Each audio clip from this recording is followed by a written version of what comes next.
Hello YouTube. Sorry I didn't make a video last week. I've been sick and I'm going to talk about that today. And apparently Mr. Kitty is going to help me in my exposition. And because I've been sick for a week, I'm not even going to pretend I'm not looking off notes today. So today I want to talk about what it's like being sick when you live in a van. And it's important to talk about this. I have two main audiences. One is people who live in a van or want to live in a van, and I think it's important to think about these things before they happen. What will you do if you get sick when you're living in a van? And my other main audience is autistic people and people who care about autistic issues. And this is important too because I have met so many autistic people who live in their cars, and only a few of them are living in their vehicles by choice like I am. Many of them are forced to live in their vehicles, and I'm going to include a recent Washington Post article in the info box down below about some people, not autistic people, but people who are living in their cars and what the reality is like for them, because there is so much poverty in the autistic community. My book, which just came out a week ago, The ABCs of Autism Acceptance, and I'll include a link to where you can get a copy of that if you want, also in the info box.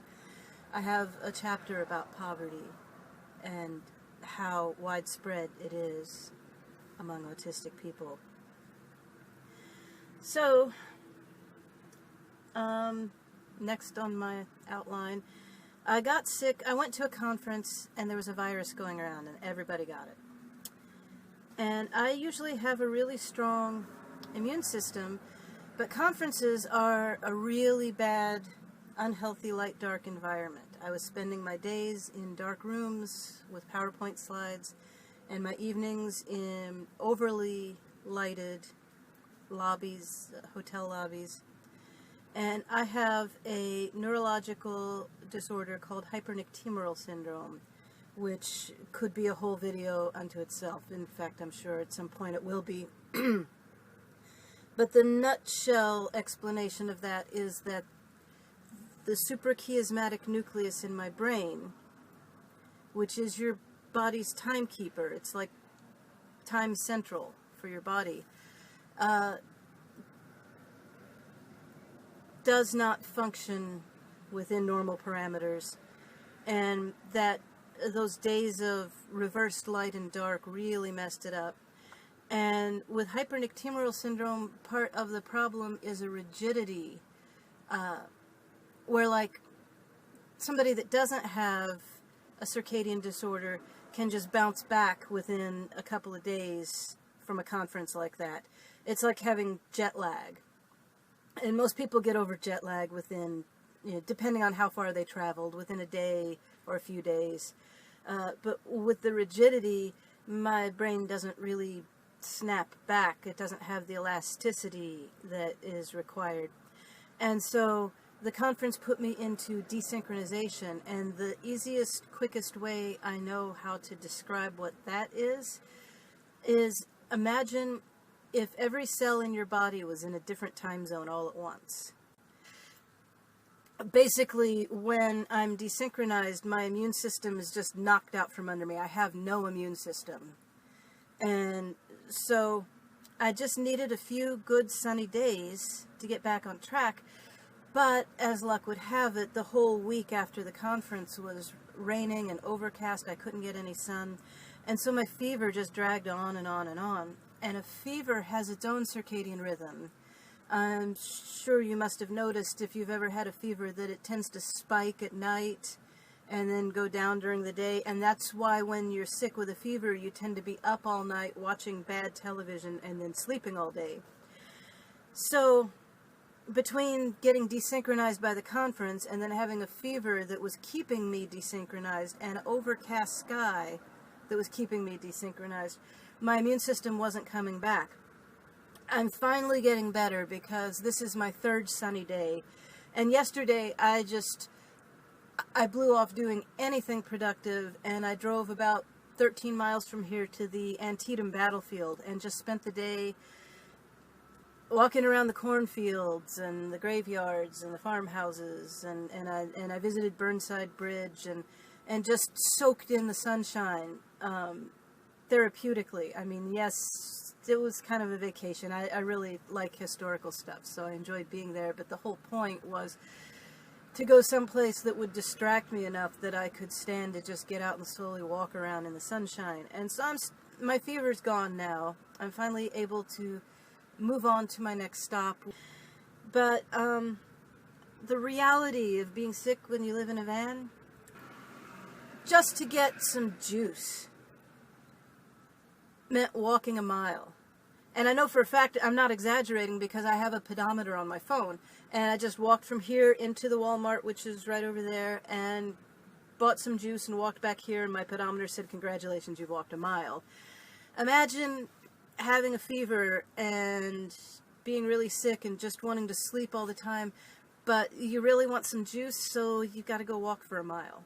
Just think about that for a minute. That's when I talk about how I want to live in a van until, as long as I'm young and healthy enough to do it, that's the kind of thing I'm talking about. There will come a day when I just can't walk a mile to go get some juice.